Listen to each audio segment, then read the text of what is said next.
Good morning વાલા વિદ્યાર્થી મિત્રો. કેમ છો? મજામાં ને?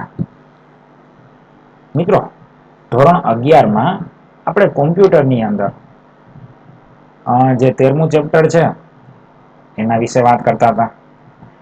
હવે એમાં આપણે ગઈ કાલના લેક્ચરમાં RFID ટેગ છે, રેડિયો ફ્રીક્વન્સી આઈડેન્ટિફિકેશન, એના વિશે વાત કરી. હવે આજે એનો ગ્રંથાલયમાં ઉપયોગ એટલે કે લાઇબ્રેરીમાં કઈ રીતે ઉપયોગ થાય છે એની વાત કરીએ. આ ટેકનોલોજીનો ઉપયોગ ગ્રંથાલયમાં થઈ રહ્યો છે. પુસ્તકોની હેરફેરની શોધ મેળવવા તેમજ પુસ્તકોની ચોરીને પકડવા માટે થાય છે.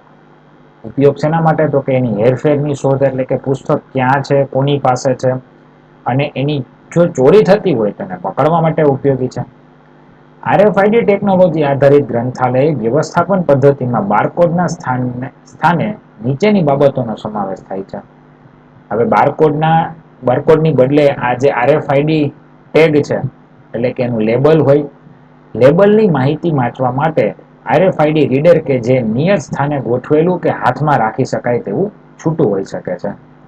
અને ગ્રંથાલય વ્યવસ્થાપન સોફ્ટવેર, તો કે એની માહિતી આપી હોય છે. ગૂગલ ઉપર સર્ચ કરશો RFID રીડર તો તમને જોવા મળશે કે કઈ રીતે કામ કરે છે, માહિતી કઈ રીતે વાંચે છે. એમાંથી RFID ટેકનોલોજીનો ઉપયોગ ગ્રંથાલયની રોજબરોજની કામગીરીનું સંચાલન વધુ અસરકારક રીતે કરવામાં મદદરૂપ બને છે. એટલે ટૂંકમાં જેની રોજબરોજની જે કામગીરી છે એને વધુ સરળ કરવા માટે આ તેનો ઉપયોગ સ્માર્ટ RFID લેબલ કાગળ જેવા પાતળા હોય છે તેમાં ઉપયોગમાં લેવાતા જે સ્માર્ટ લેબલ જે એના હોય છે, કાગળ જેવા હોય છે, પતલા કાગળ જેવા, તેનું કદ જુદી જુદી લાઇબ્રેરીની જરૂરિયાત મુજબ જુદું જુદું હોઈ શકે છે. પરંતુ સામાન્ય રીતે લેબલની સાઈઝ 2x2 ની એટલે કે 2x2 ની છે, 2 ઇંચ બાય 2 ઇંચની છે. આ લેબલને દરેક પુસ્તકના મુખ્ય પાના એટલે કે પૂંઠાની અંદરની બાજુ એ રીતે લગાવવામાં આવે છે કે જેથી પુસ્તક ખોલતી વખતે કે બંધ કરતી વખતે અવરોધરૂપ ન બને. તો કે એનું લેબલ કઈ રીતે લગાડવાનું છે? તો કે પુસ્તકની અંદર એટલે કે મુખ્ય પાનું જે હોય ત્યાં લગાડવાનું હોય છે. તેમાં દરેક લેબલને એક નાનું એન્ટેના અને એક નાનકડી ચીપ હોય છે જેમાં પુસ્તક વિશેની માહિતી સંગ્રહવામાં આવે છે. તેમાં પુસ્તકને ઓળખવા માટે અજોડ ક્રમ પ્રકારની માહિતીનો પણ સંગ્રહ કરેલો હોય છે. તો કે અહીંયા શું થાય છે? તો કે પુસ્તકને ઓળખવા માટેની કામગીરી એટલે કે એની અંદર એક એન્ટેના નાનકડું ફીટ હોય છે, એક નાનકડી ચીપ હોય છે, જેથી માહિતી વાંચવામાં આવે છે અને એની જે કંઈ પણ માહિતી છે એને અજોડ નંબર આપવામાં આવે છે. લેબલના માઇક્રોચીપ ઉપર રહેલી માહિતીને RFID સ્કેનર કે રીડરની મદદથી લાઇબ્રેરીમાં કોઈ પણ જગ્યાએથી વાંચી શકાય છે. એટલે કે જે એની ઉપરની જે માઇક્રોચીપ રહેલી છે એને જે આપણું RFID રીડર અથવા સ્કેનર હોય એની મદદથી આપણે એની અંદરની જે કંઈ પણ માહિતી છે એને વાંચી શકીએ છીએ. જો આ લેબલ ઉપર રહેલી માહિતીને ગ્રંથાલય માહિતી પદ્ધતિમાં ફેરવવી હોય તો આ માટે તાર વિનાની વાયરલેસ કોમ્યુનિકેશન સિસ્ટમની જરૂર પડે છે. હવે એ બધી જે કંઈ પણ માહિતી છે એને આપણે ગ્રંથાલયની માહિતીમાં ફેરવવી હોય તો કે જેની તાર વિનાની એટલે કે વાયરલેસ કોમ્યુનિકેશન સિસ્ટમ આવે એનો ઉપયોગ કરવો પડે છે. હવે આ ટેકનોલોજી વડે એક પણ પુસ્તકને બહાર કાઢ્યા વગર એક સાથે એક જ રેકમાં રહેલા પુસ્તકોની વિગતો વાંચી શકાય છે. હવે એની અંદર જે ટેગ છે, ટેગની મદદથી પુસ્તકને વિગતો તમારે વાંચવી હોય તો તમે ટેગની મદદથી પુસ્તકોની વિગતને આપણે વાંચી શકીએ છીએ. સેમ એઝ એનું જે કંઈ પણ કામકાજ છે એ આપણું બારકોડ સ્કેનર છે એના જેવું જ છે. તો અહીંયા આપણે આ વાત કરી કે ગ્રંથાલયમાં એનો ઉપયોગ કઈ રીતે થાય છે. પછી તો કે હવે આપણે એને સુપર માર્કેટમાં કઈ રીતે ઉપયોગ થાય છે. તો કે આ જે ટેકનોલોજી છે એનો ઉપયોગ સુપર માર્કેટમાં પણ ઘણો બધો થાય છે. ઘણી વખત સુપર માર્કેટના દરવાજામાંથી બહાર નીકળતી વખતે બીપ પ્રકારનો અવાજ સાંભળવા મળે છે. જે ચીજ વસ્તુની ચોરીને અટકાવવા માટે ઉપયોગમાં લેવામાં આવતી એક સલામતી વ્યવસ્થા છે. તમને ખબર જ છે આપણે ગેટમાંથી એના બહાર નીકળતા હોય તો આપણને એક અવાજ આવે છે. શેના માટે? તો કે ઈ કોઈ ચીજ વસ્તુની ચોરીને અટકાવવા માટેની સલામતીની વ્યવસ્થા છે. સુપર માર્કેટની દરેક ચીજ વસ્તુ ઉપર RFID ટેગ લગાવેલ હોય છે જેને બિલ બનાવનાર વ્યક્તિ દ્વારા કાઢી નાખવામાં આવે છે. આપણે જોઈએ છીએ ને ટેગ લગાવેલો હોય છે એનો. અને જ્યારે આપણે એ વસ્તુની ખરીદી કરીએ અને બિલ બનાવીએ ત્યારે શું થાય છે તો કે વ્યક્તિ એ ટેગ જે હોય છે ટેગને કાઢી નાખે છે. જો કોઈ વ્યક્તિ જાણી જોઈને કે અજાણતા બિલ બનાવ્યા વિના ચીજ વસ્તુ લઈ જવાનો પ્રયત્ન કરશે તો તેવા સંજોગોમાં એલાર્મ વાગવા લાગે છે. ઘણી વાર એવું બનતું હોય છે કે જે કોઈ વ્યક્તિ બિલ બનાવ્યું છે તો ટેગ કાઢતા ભૂલી જશે તો એલાર્મ વાગી જશે જ્યારે તમે ગેટ માંથી પસાર થશો ત્યારે. તો આપણે જોયેલું છે એક આખું લેબલ જ ટેગ આવે છે જે ત્યાં એની પાસે એક મશીન હોય મશીન ઉપર લાગે એટલે ટેપ એનું જે લેબલ છે ઓટોમેટિક નીકળી જાય છે. હવે ઘણી વખત સુપર માર્કેટમાંથી ચીજ વસ્તુઓ ખરીદવાની પ્રક્રિયા ખૂબ જ સમય માંગી લે તેવી હોય છે. જેમ કે સુપર માર્કેટમાં પ્રવેશ આવતા જ પરસાળમાં લાગતો સમય, જોઈતી વસ્તુ શોધવામાં લાગતો સમય, ચુકવણીમાં લાગતો સમય ને છેલ્લે બહાર નીકળતી વખતે તપાસ માટે લાગતો સમય. ગ્રાહકોને વસ્તુ ખરીદવામાં લાગતો સમય ઘટાડવા માટે આ ટેકનોલોજીનો ઉપયોગ થાય છે.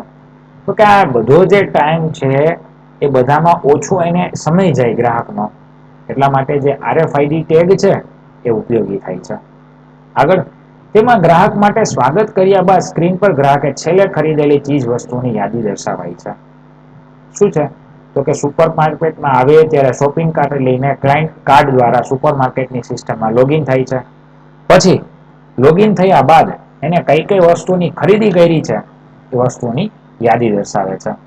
તો મિત્રો અહીંયા આપણે બહુ વધારે ડિટેલ્સ માં આપણને એજ વસ્તુ કહેવા માંગે છે કે જે સુપર માર્કેટ છે એની અંદર આ વસ્તુનો કઈ રીતે ઉપયોગ થાય છે. તો આગળ જ આપને સમજાયું કે ભાઈ કઈ રીતે એની કામગીરી છે, શું છે, કઈ રીતે એને દૂર કરવામાં આવે છે. તો આ જે RFID ટેગ છે એ ટેગને સુપર માર્કેટમાં કઈ રીતે ઉપયોગમાં લેવામાં આવે છે એના વિશે આપણે વાત કરી. ઘણી અમુક વસ્તુ એવી હોય છે કે જે એકને એક વાર રિપીટ થતી હોય કે એટલી બધી આપણા માટે ઉપયોગી ન હોય તો ક્યારેક સ્કીપ કરવામાં આવતી હોય છે. એટલે તમને એવું થાય કે સર તમે આ વસ્તુ ભૂલી ગયા છો પણ ના એવું નથી. કોઈ વસ્તુ એવી છે કે જે એટલી બધી ઉપયોગી નથી થતી અને જે ઉપયોગી વસ્તુ હતી એ વસ્તુ આપણે સમજી લીધી તો અમુક વસ્તુ આપણે એને જતી કરશું. હવે તો કે હવે આવે છે બાયોમેટ્રિક્સ જેનાથી આપણે બધા પરિચિત છીએ. હાલના સમયમાં જે પ્રમાણે ટેકનોલોજીનો ઉપયોગ થઈ રહ્યો છે તેને જોતા માહિતીના ઉપયોગ પર નિયંત્રણ મૂકવું જરૂરી બન્યું છે. હવે એ નિયંત્રણ માટે તો કે આપણી પાસે આપણા ફોનની અંદર કોઈ પ્રકારની માહિતી છે આ માહિતી ઉપર આપણે નિયંત્રણ રાખવું છે. કઈ રીતે રાખશું? પાસવર્ડ દ્વારા, માહિતીના ઉપયોગ માટેના અધિકાર અને સાંકેતિકરણ દ્વારા. જુદી જુદી રીતે આપણે શું કરશું તો કે માહિતી જે આપણી પાસે છે એ માહિતી ઉપર આપણે નિયંત્રણ રાખીએ છીએ. હાલના સમયમાં માહિતીના ઉપયોગ પર વધુ સારી રીતે નિયંત્રણ મૂકવા માટે બાયોમેટ્રિક્સ નામની નવી ટેકનોલોજીના ખૂબ મોટા પ્રમાણમાં ઉપયોગ થાય છે. બાયોમેટ્રિક્સ આપણે જે ફિંગર પ્રિન્ટ જેને આપણે કહીએ છીએ એજ વસ્તુ. બાયોમેટ્રિક્સ પદ્ધતિમાં માનવીય નીચે મુજબની શારીરિક લાક્ષણિકતાઓનો સમાવેશ થાય છે. આંગળીની રેખાની છાપ, ચહેરાની રચના, આંખની કીકી અને નેત્રપટલ, હસ્તાક્ષર, અવાજનો પ્રકાર, હાથનું માપ વગેરે. તો આ જુદી જુદી રીતે એની લાક્ષણિકતાઓ છે એ લાક્ષણિકતાઓની આપણે અહીંયા વાત કરી. હવે તો કે સામાન્ય રીતે પાંચ ભાગની બનેલી હોય છે. કયા કયા પાંચ ભાગ?